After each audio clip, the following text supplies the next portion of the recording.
Hello, I'm Susan Chan. I feel as if, as Vin says, I come back to Mothership on a really regular basis.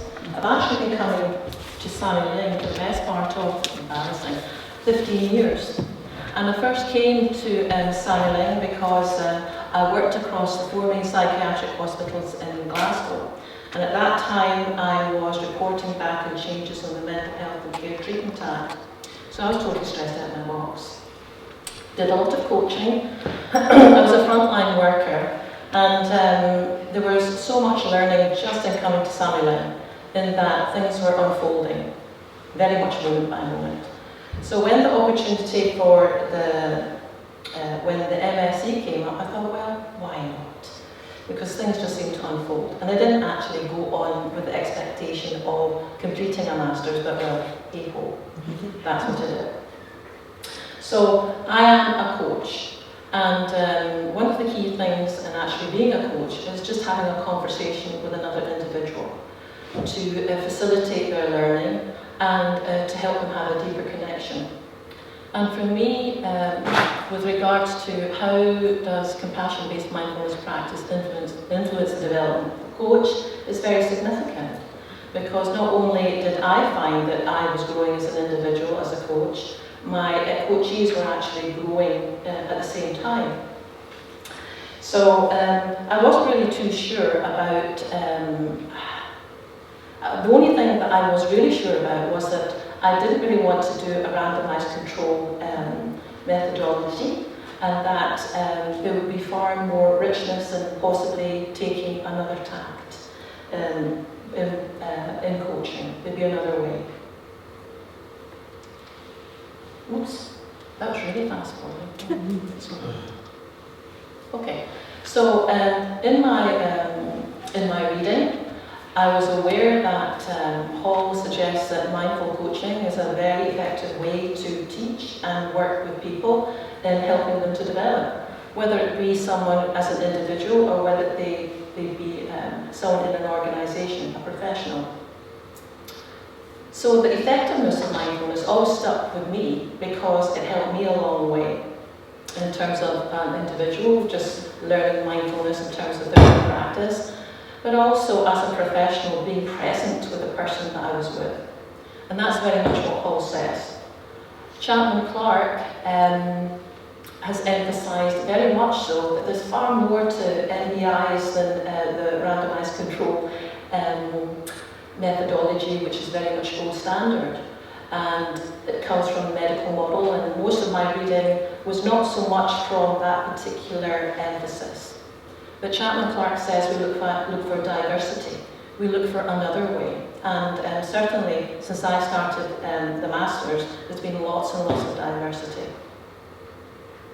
So I was interested in compassion-based mindfulness, and I recognise that as a practitioner, I put what I had learned into practice, and it was all unfolding. So I was able to have the integration of both the theory and the practice, living and breathing it. So coaching itself is a deepening process, and there's a lot of alignment in terms of value of the process, and mindfulness itself, it just unfolds. But there's a real intention. And Chapman Clark talks about how we are in a bucca world, which is almost like being in a combat zone. Bucca means volatile, uncertain, chaotic, and ambiguous. And I think every single person within this hall will recognise that that's what we have to deal with in a day-to-day, regardless of whether it's home or whether it's work or anything. That's just how the environment is. So, again, there's a deeper way of connecting, and I was very interested in how coaches could integrate this into their practice.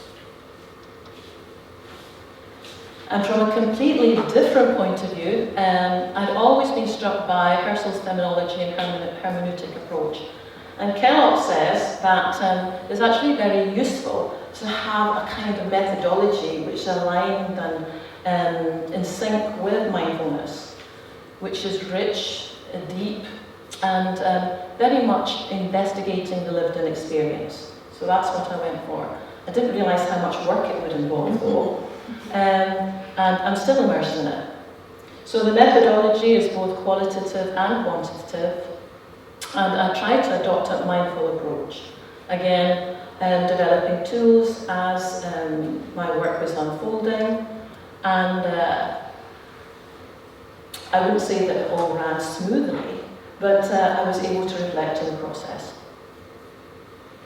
And pivotal to the tools that were acquired was my own reflective journal, as well as actually encouraging coaches themselves to use reflective journaling. So with the type of, the kind of approach, there's a need to have a significant reflexivity, sorry, wrong course, reflexivity, in terms of openness for validation. And with this kind of work, key to it would be having openness and interviewing. So I did have a pilot, but I found that with that pilot, experience is very useful in that the more structured my questioning and my questions were, the harder it was actually to maintain that authenticity, and there wasn't a flow. So that made me rethink things again. And what was really helpful was bringing my own practice, my personal practice, to the interviews, and keeping that reflective openness so that things would unfold when I was interviewing coaches. Oops. Okay, there's something somewhere.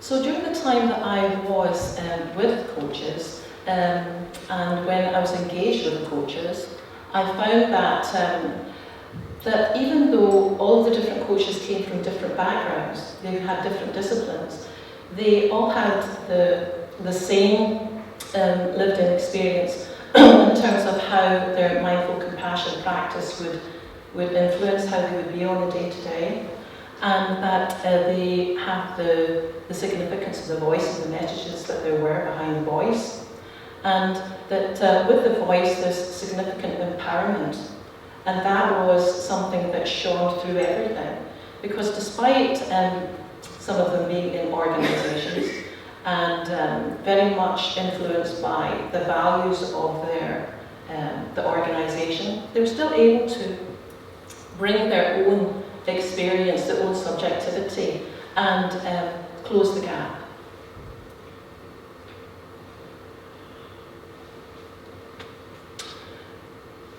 The other thing about phenomenology and hermeneutics is that there is real value to having less structure, greater depth.